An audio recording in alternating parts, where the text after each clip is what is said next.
What makes a language learning app effective and attractive? Today we have Jack Du, an experienced Chinese and science teacher and a current MBA candidate at UCLA, to talk about how an education technology product can make language learning more fun and engaging.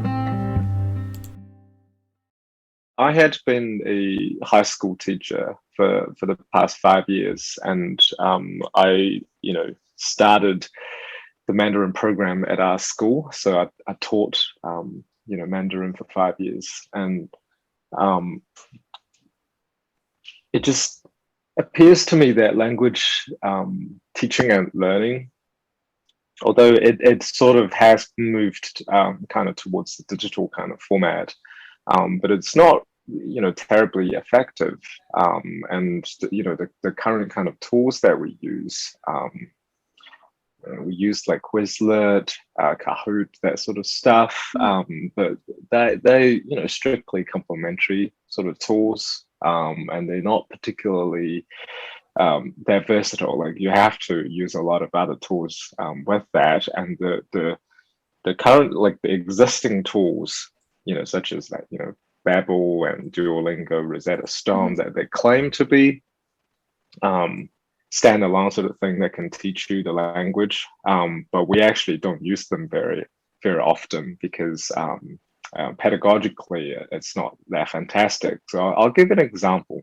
So Lisa is a friend of mine, and she actually studied Japanese at university, and she's kind of a polyglot, and she went to Italy in 2019, and to fully enjoy the wonderful food and culture Italy has to offer. She actually spent 2 months learning Italian on Duolingo, and when she arrived at the Milan airport, standing in front of a cafe, she realized that she didn't know how to order a cappuccino, although she could say "man eats bread" in perfect Italian.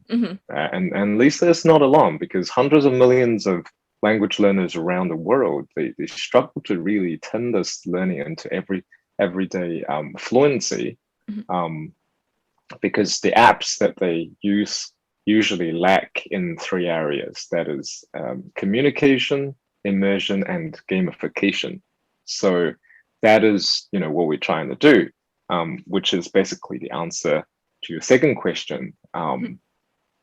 So Lost Abroad, at its very core, is a language learning game that focuses on communication, immersion, and gamification, along with pedagogy. And I'll expand them a little bit one by one. So with the communication, we all know that the ultimate goal of learning a language is to be able to communicate, right?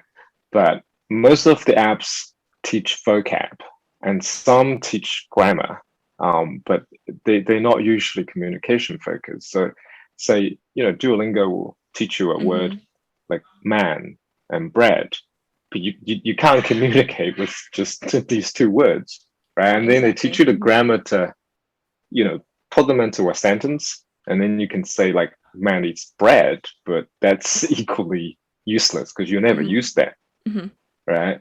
And for us, we'll take a communication first approach.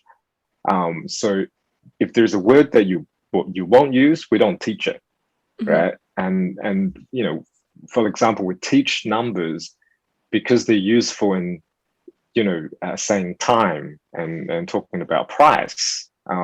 So then we can use that to teach you to make plans with your friends, or buy stuff in the shop. So everything is there for a reason.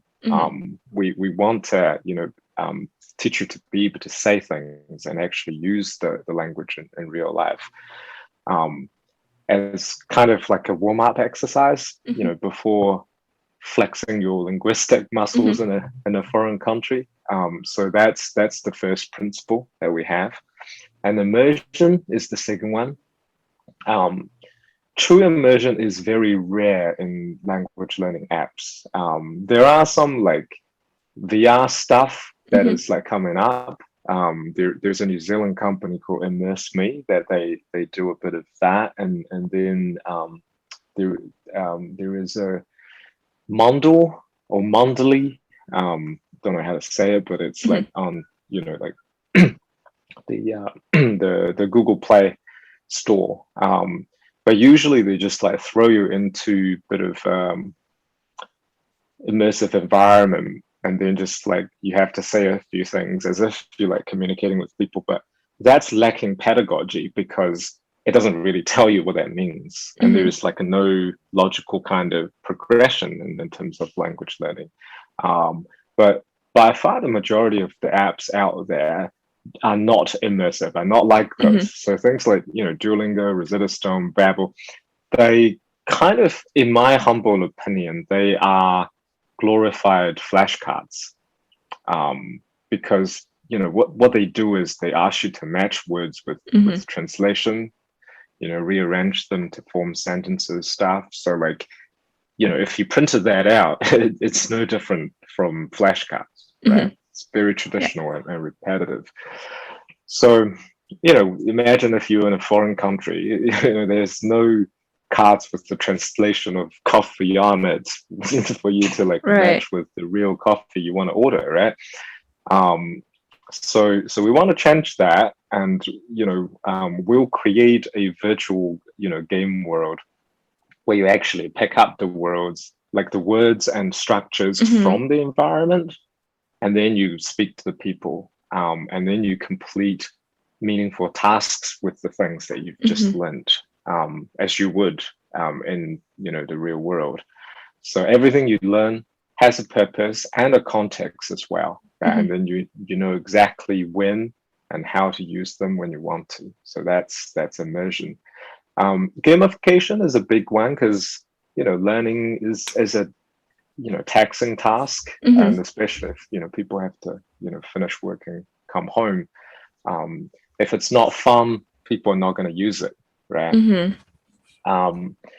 So apps are trying to address that by using kind of extrinsic motivation. Like Duolingo has hearts and winning streaks, that sort of stuff. And for some people, it's addictive. But personally, I feel like it's in a so degrading manner because it's designed based on Pavlovian conditioning, right? And the core belief that I have is that true gamification should be about amplifying the intrinsic fun in the task that you're doing already. Like learning should be fun, whatever that learning is, right? It's like people like trigonometry and physics is hard, right? But there's something fun in that in the first place for someone to even create that as a subject, right? There has to be something fun in that, and if you focus and amplify the intrinsic fun of a subject, then even after playing the game, you can still go on and learn a language and then enjoy the same kind of fun in that. It's a continuous sort of growth. If you just like sugarcoat and put a lot of like artificial fun mechanisms in the game, then once you finish that, it's not present in the real life, right? So that's a little bit disappointing because I have seen a lot of game designers like trying to design learning games, and they're not doing it right because they're like, oh, let's design like an adventure game, and then if you pick on the right thing, then you do the attack, or if you pick on the right thing, you do with the fan. It's like it has actually nothing to do with learning. It's like so divorced from the actual learning process, right? So for us, it's like, what is the most fun in learning a language? And we actually have done a lot of research on this, and by talking to people who have learned languages, and especially polyglots who really enjoy learning and mastering languages. And there are a few of them, but by far the most important of them is the self-causation, is to be able to use what you just learned and use that to complete a real life kind of task. It's to do something with Yeah. language. And that's the most important thing, because it basically opens the door to a brand new world, right? Because then you can understand people, you can learn the culture, right? And then it's like you just feel good, because like suddenly you can just see the difference that you made, right? So that's like probably the by far the biggest motivation. And this is how we're going to design our game. It's like, you pick up things in a game, immediately you need to complete a in-game task. Like you may need to like order a couple of drink, you might need to like order in a restaurant and have some food, or like complete some task in the game, all by like using the stuff that you've just learned. So it creates an immediate use for it. And then you can experiment with different things. And so there is the encouragement to communicate. So that goes back to the communication first approach as well. So that's the key thing. And then pedagogy is kind of the things behind the scene that I do a lot of design in as well, which is like scaffolding. Yeah. Right, like a natural progression of language, because you can't teach the complicated stuff if you don't teach the simple stuff, right? But then there is also the personalization, because people are at different levels, so you've got to kind of subtly pre-test them, but you're not really testing, or at least you don't make them feel like you're testing them, because if you test things that people don't know, it's discouraging, right? Yeah. But we want to know where they're at. Then you can sort of personalize their learning experiences. We're going to be collecting data all the way through, how well people complete tasks and stuff. And if they don't do well in a certain task, we'll give them more type of the same type of tasks. So all they're doing is they're playing a game, but they actually they unknowingly improving their weakness, because we're throwing all of the tasks in there to help them get better. So that sort of stuff. It's also based on like the researching language learning, which I can talk about. When I was a teacher, I have done quite a bit of research in like the human motivation theories. There is like the educational psychology by McNamee and McNamee. They have a list of like all kinds of things that makes learners really want to learn something. Right. There's like the right level of challenge, like the curiosity. There's like self-conception, feedback, and all kinds of stuff. So so our design is very tightly aligned with that. But then there is also language learning specific theories. And there is a New Zealand educator called, I'm from New Zealand, so that's why I'm like using all these New Zealand examples. But the Ministry of Education actually promotes, there is a guy called Rod Ellis, and he has the 10 principles of language learning. And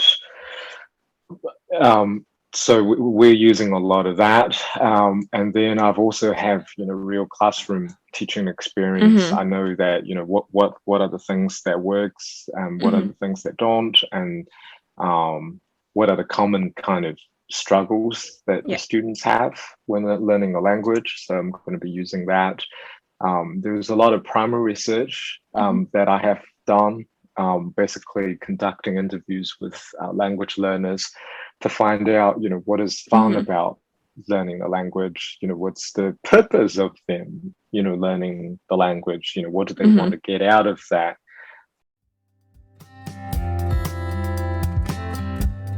Thank you, Jack, for such insightful sharing about language learning and research-based education technology products. If you are also interested in sharing your views about learning and products for learning, please feel free to contact us on our website, elearningdesigners.org, and let's start a conversation for the next episode.